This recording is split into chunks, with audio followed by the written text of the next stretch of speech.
ilegal semakin menggila dan menggunakan aset pemerintah sebagai tempat penumpukan batubara ilegal yang dibiarkan oleh pemerintah Kabupaten Kutai Barat.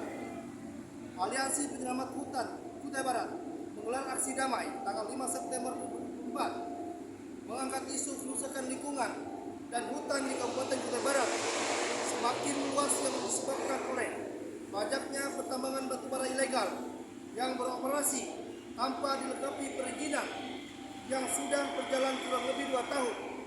Bahkan dalam proses perjalanannya, kegiatan pertambangan ilegal ini banyak menggunakan aset pemerintah Kabupaten Kutai Barat, yaitu menggunakan jalan umum atau jalan pemerintah untuk mengangkut batubara ilegal dari tempat penambangan ke tempat penumpukan atau pelabuhan, yang dimana jeti atau pelabuhan tempat penumpukan yang digunakan untuk penempatan batubara ilegal tersebut adalah milik pemerintah Kabupaten Kutai Barat dan dibiarkan terus berlanjut sampai saat ini. Bahkan hutan lindung Buringayo di kampung Pitulingau, Kecamatan Nyuatan, Kabupaten Kutai Barat juga dibabat habis-habisan oleh penambang batubara ilegal. Hal ini diduga memang dibiarkan oleh pemerintah Kabupaten Kutai Barat karena sampai hari ini tidak ada tindakan apapun terhadap aktivitas tambang ilegal tersebut. Diduga Bupati Kutai Barat ikut serta dalam aktivitas pertambangan ilegal tersebut untuk kepentingan pribadi, tidak memungut pajak dan retribusi lainnya sebagai PAD. Malah dibiarkan begitu saja tanpa tindakan apapun, sehingga kerusakan lingkungan dan hutan Kabupaten Kutai Barat saat ini semakin parah karena terus dibabat dan dirusak secara serampangan tanpa pengawasan. Dengan demikian, pertambangan ilegal tersebut merupakan perbuatan dan tindakan yang bertentangan dengan hukum serta undang-undang yang berlaku di Republik Indonesia, antara lain Undang-Undang Nomor 32 Tahun 2009 tentang perlindungan dan pengelolaan lingkungan, contoh Undang-Undang Nomor 18 Tahun 2013 tentang pencegahan dan pemberantasan kerusakan hutan, contoh Undang-Undang Nomor 41 Tahun 1999 tentang kehutanan, contoh Undang-Undang Nomor 4 Tahun 2009 tentang pengembangan mineral dan batubara. Berdasarkan data dan fakta dari hasil investigasi yang dilakukan oleh Aliansi Penyelamat Hutan Kabupaten Kutai Barat di lapangan, bahwa pertambangan batubara ilegal tersebut tersebar di Kecamatan Sinuburai, Morapahu, Moralawa, Damai, Muatan, Bigang-Bigu, Longiram, dan Melak, di mana kegiatan pertambangan ilegal ini menyebabkan kerusakan yang sangat parah terhadap lingkungan dan hutan di Kabupaten Kutai Barat. Bahkan hutan lindung Buringayo yang terletak di kampung Pitulingau, Kecamatan Nyuatan, Kabupaten Kutai Barat, yang sudah ditetapkan menjadi hutan lindung melalui surat keputusan Menteri LHK, habis dibabat oleh pertambangan batubara ilegal. Ini juga sejalan dengan foto-foto yang dimuat dalam pemberitaan secara daring. Melihat kondisi hutan tersebut mengalami kerusakan yang sangat parah, yang tentunya berdampak pada kelestarian lingkungan berupa hilangnya habitat satwa, tumbuhan endemik, pencemaran lingkungan, hilangnya sumber daya air bagi penduduk setempat, dan ancaman bencana banjir. Selain itu juga merugikan perekonomian negara akibat kerusakan lingkungan. Hasil daripada pertambangan ilegal tersebut dibawa ke pelabuhan atau jeti untuk ditumpuk dan dimuat dalam tongkang pembuat batubara jalur air di Sungai Mahakam. Dan berdasarkan investigasi lapangan, pelabuhan yang digunakan tersebut adalah Pelabuhan Royo beralamat di Kampung Sekolah, Kecamatan Sukadarat, dan Pelabuhan Jelmu beralamat di Kampung Bingang Jelmu, Kecamatan Teri, Kabupaten Kutai Barat. Dan keduanya adalah pelabuhan milik Pemkab Kutai Barat yang dikuasai oleh PKAD Kutai Barat. Mengutip dari berita yang dirilis oleh RRI Kuwaiti, dua pelabuhan milik pemerintah Kabupaten Kutai Barat terindikasi digunakan tanpa izin oleh perusahaan daerah PT Pusdao Litolkram untuk bongkar muat batubara ilegal dalam 2 tahun terakhir.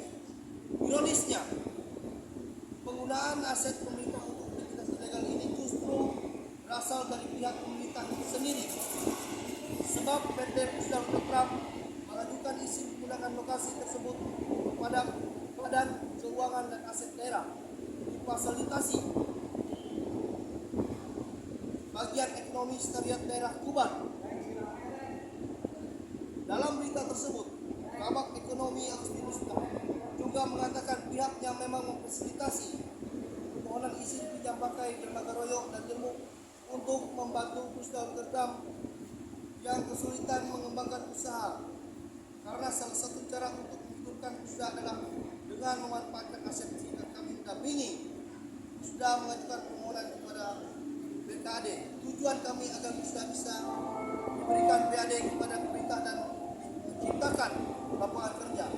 Jelas lalu dalam rapat dengar pendapat dengan DPRD Tuban di Gedung Dewan Kamis 11 Juli 2024. PT Pusdal Rotterdam merupakan perusahaan milik pemerintah Kabupaten Kutai Barat, pernah meminta izin kepada Badan Keuangan dan Aset Daerah Kabupaten Kutai Barat, namun tidak diberikan oleh Badan Keuangan dan Aset Daerah karena tidak sesuai dengan kedudukannya, yang dimana salah satu alasan tidak memberikan izin adalah karena tidak mengetahui batu bara yang ada itu dari mana sumbernya.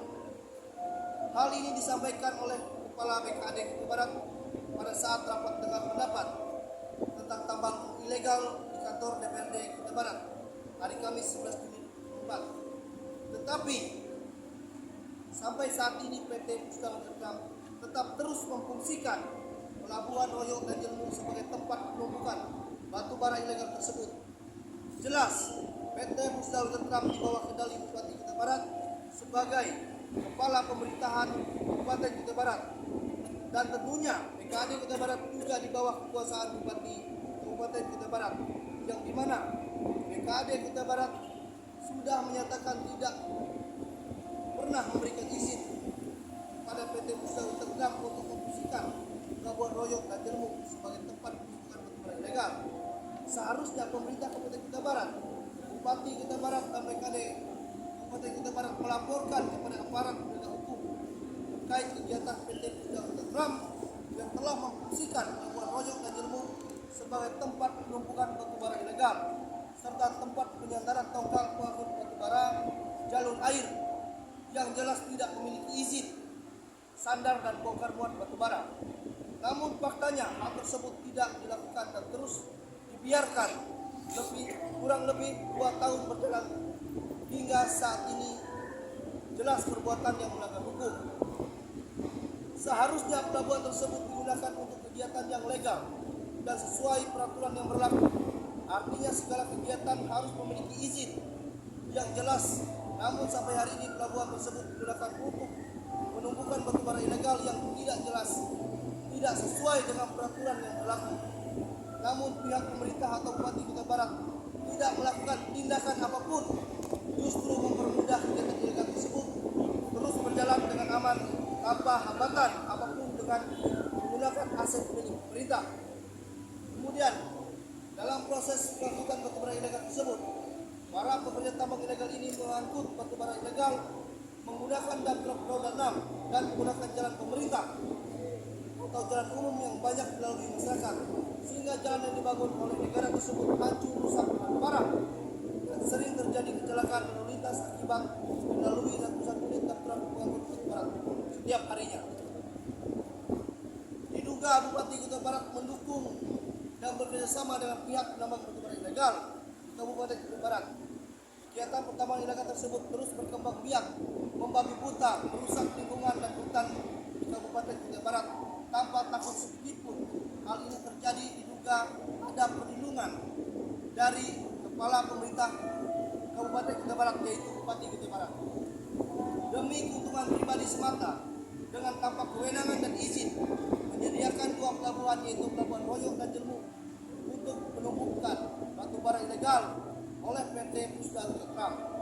Maka karena itu aktivitas tambang ilegal ini sudah tidak sembunyi-sembunyi lagi. Mereka secara terang-terangan dengan sangat berani secara terbuka merusak lingkungan dan hutan lindung. Namun pemerintah Kabupaten Kutai Barat menutup mata dengan segala aktivitas ilegal tersebut. Juga banyak keluhan serta laporan masyarakat terhadap aktivitas batu bara ilegal, namun tidak ada tindakan yang diambil oleh pemerintah Kabupaten Kutai Barat. Kabupaten Kutai Barat. Dan ini menggambarkan bahwa mereka diduga terlibat dan bekerjasama untuk memuluskan serta memuluskan jalannya aktivitas pengembang batubara ilegal tersebut. Untuk itu, Aliansi Penyelamat Hutan Kutai Barat secara tegas menyatakan tuntutan sebagai berikut. 1. Mendesak KPK untuk segera turun ke Kutai Barat untuk melakukan operasi tangkap tangan terhadap seluruh aktivitas tambang ilegal, terutama di Pulau Royo dan